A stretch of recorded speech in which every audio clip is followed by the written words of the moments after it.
Bonjour et bienvenue à notre chronique bimensuelle dédiée à une question d'actualité.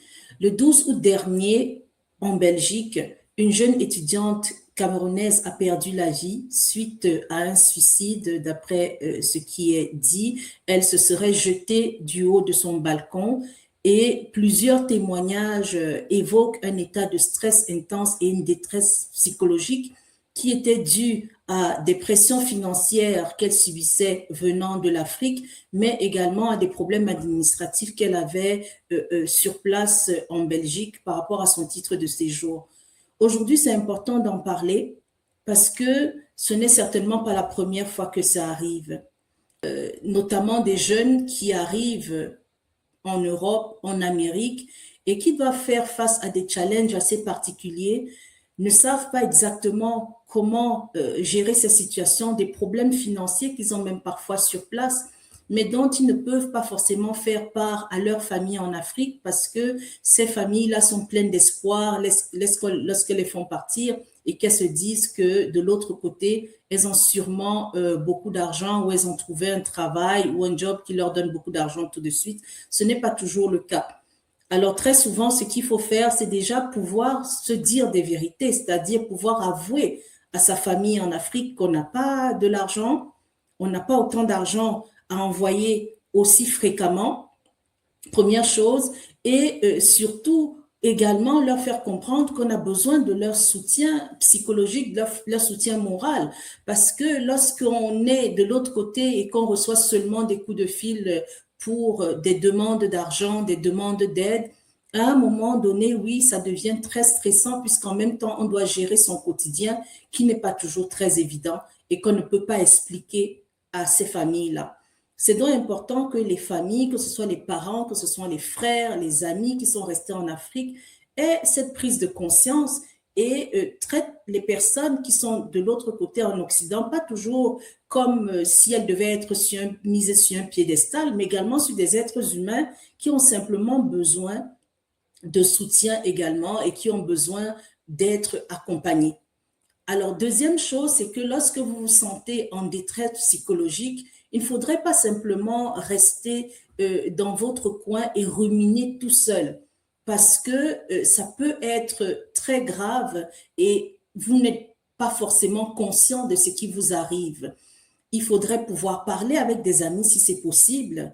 Et si vous ne pouvez pas passer du temps avec des personnes qui tiennent à vous et qui sont prêtes à vous écouter, recherchez aussi de l'aide auprès de professionnels. Il y a des numéros gratuits qui sont toujours à disposition. Lorsque on est en urgence, il faudrait penser à appeler ces numéros-là et demander de l'aide, avoir ne serait-ce qu'une personne avec qui parler. Alors, Santé Québec nous dit, il nous explique d'abord que la détresse est un sentiment de souffrance ou de déséquilibre qui peut arriver à tout moment de la vie. La tristesse, l'anxiété, l'irritabilité ou la difficulté à dormir et à se concentrer sont des signes de détresse. Alors, lorsque c'est le cas, prenez un temps pour faire une bonne respiration, inspirez lentement par le nez et expirez doucement par la bouche. Ensuite, parlez de ce que vous ressentez avec une personne en qui vous avez confiance. Si cette personne n'est pas disponible, écrivez vos pensées si cela pouvait vous aider également.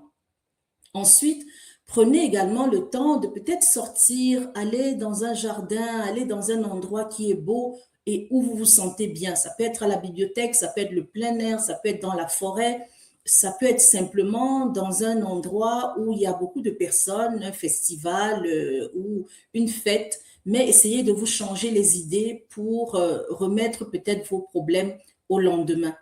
Ensuite, également, essayez des activités relaxantes, comme écouter de la musique douce, lire un livre ou faire un peu de méditation.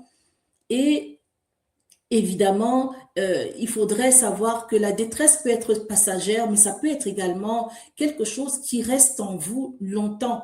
Et lorsque vous arrivez à un stade où vous avez envie de mettre fin à vos jours, ça veut dire que les signaux sont là depuis longtemps, mais simplement vous avez l'impression que ce n'est pas très grave.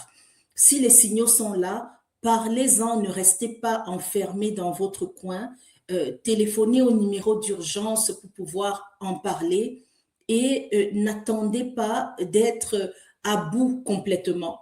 Et simplement, dites également la vérité à vos proches, à votre famille, en leur disant, je n'en peux plus, je ne peux plus faire ci ou ça, voici ma limite et je m'arrête là. Et si possible, ne prenez plus au téléphone les personnes qui ne comprennent pas que vous avez simplement besoin de soutien à ce moment-là et pas de personnes qui attendent constamment quelque chose de vous.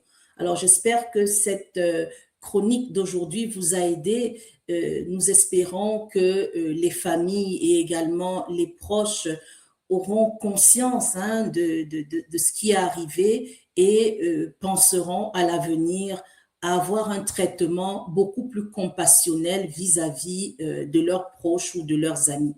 Merci de nous avoir suivis et à bientôt.